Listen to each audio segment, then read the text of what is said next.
ఇప్పుడు మీ వాళ్ళే తప్పు చేస్తున్నారు. నిన్న వాళ్ళని వెంట పెట్టుకపోయి దాడి చేయించారు. సింపుల్ డీసీపీ గారు నిన్న వాళ్ళని వెంట పెట్టుకొని పోయి వీళ్ళ కార్లలో తీసుకుపోయి దాడి చేయించేసి ఎమ్మెల్యే ఇంటికి తీసుకుపోయినారు.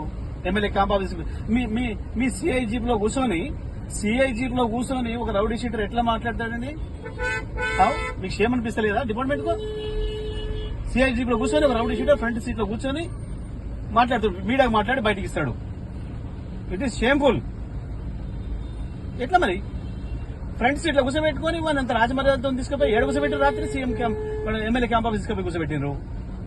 Is it the way to treat rowdies? ఏం పద్ధతి ఇది? No, it is not correct అండి. మీరు మా పార్టీ ఆఫీస్ మేము పోతున్నాము, మీరు మా పార్టీ ఆఫీస్ వాళ్ళు వస్తేనేమో ఎంతో వచ్చి సేవ చేసి తీసుకుపోతారు. మా పార్టీ ఆఫీస్ లో మేము పోతానంటే వద్దని అడిగిందండి మీరు? నో అరే ఎట్లా మాట్లాడతాడు? మీ కంట్రోల్ ఉన్నాడు, మీకు ఎట్లా మాట్లాడతాడు? వీడియోలు ఎట్లా మాట్లాడతాడు? అరే డ్రైవర్ కూడా ఉంటే మరి కోఆపరేట్ చేసి తీసుకుపోయినట్టు కానీ ఎట్లా పట్టుకుపోతారు మీరు?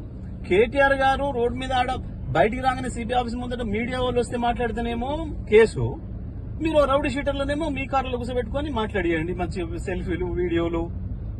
ఇది నడుస్తుంది ఇవాళ తెలంగాణలో పోలీస్. ఇది ఆ పద్ధతి పోతుంది, డిపార్ట్మెంట్ గౌరవం పోతుంది. మంచి పద్ధతి కాదు.